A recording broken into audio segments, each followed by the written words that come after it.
Hi, welcome back to our Ask the Expert series, where we chat with people who are in the know about waste minimisation and recycling, helping to shed some light on topics that most of us don't really know much about or don't really think too much about.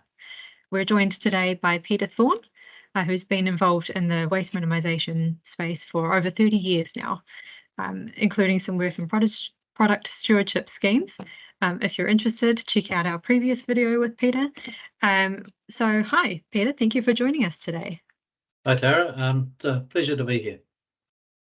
Wonderful. We're just going to chat a little bit today about the standardisation of the curbside recycling. From the 1st of February, most councils around New Zealand are having changes made to their recycling collections. Can you tell us a little bit about what New Zealand's plans for the standardisation of curbside recycling are, please? Sure, Tara. I think most people have probably had an opportunity to look at a number of news articles that have come out about this, and I believe there's also been a little bit of coverage on television. But in essence, it's an attempt to simplify what's happening out there on curbside recycling for two reasons. One, to educate the public as to what really is recyclable and what isn't recyclable or isn't currently recyclable. And I guess the biggest area that this covers would be the plastics. Over the last 15 years, possibly a bit longer, we have been in a situation where people have been encouraged to put more and more into their recycling, and there have been markets for that material, or we were told there were markets originally for that material, but over the years we've learnt that those markets aren't necessarily very robust, and that a lot of that material that was taken in previous years was sorted through, and the material that was marketable or had a value was taken out and used. But over the last 5 to 10 years, there's been pressure on those systems, and the markets for a lot of that plastic have not been very reliable. So what's happened with New Zealand now is we've gone back to only putting 1s, 2s and 5s in our recycling bin. So that means leaving out the 3s, which was PVC, there was never really a market for. Number 4, there's very little rigid for in the marketplace, and it's very hard to sort out from other materials. Of course, plastic film is also a number 4, and commercially a lot of that is recovered also. Number 6 is polystyrene, which the markets have also been very difficult for, and often polystyrene's been contaminated with other materials such as foil or food, which has made it difficult. And the number 7, of course, has been anything that isn't a 1 to 6. So good luck in trying to work out exactly what that is. So we've gone back now to only putting 1s, 2s and 5s into the recycling bin, and of course that's going to take a little bit of education for people to realise, but hopefully with time and that realisation and understanding, people will learn to adapt to those plastic numbers from there. And of course the glass and the steel and aluminium and the paper is still being taken. Great. And can you tell us some of the benefits of this standardisation? Well, look, I think the biggest benefit is going to be the addressing of the materials that are actually recoverable and recyclable. It's certainly going to help the MRF operators who are taking those materials through to be able to separate them further into usable plastics rather than having them mixed up with a whole heap of other materials. It's going to help even paper recycling, because it's going to simplify the amount of other materials that get mixed up with paper when it has to be separated as well.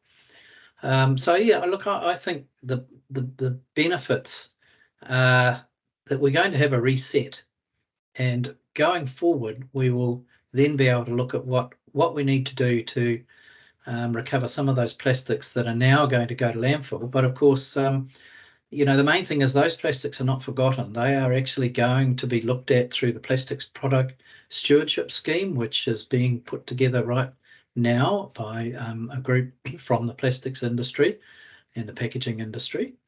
And looking forward, hopefully we're going to see more of the plastics recovered as opposed to less. I know the signal that people are getting here was that, it's going back to landfill permanently, but I would suggest that's not going to be a permanent situation. And what do you think are some of the challenges involved in the standardization? Well, I think the obvious challenge is where wheelie bin systems are in place, where people have been encouraged to put everything into a wheelie bin, paper, glass, plastics, everything together.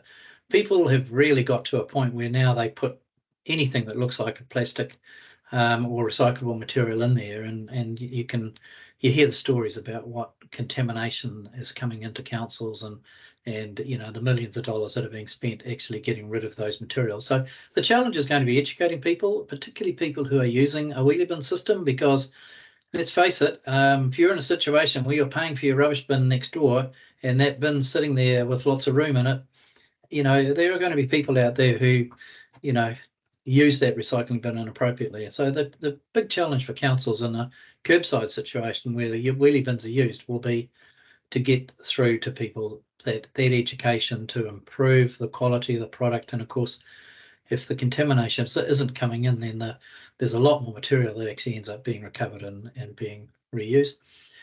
Different curbside systems where glass is separate. I live in Northland now, and we have a separate paper system, a separate glass system, and plastics and cans, steel cans and aluminium go together.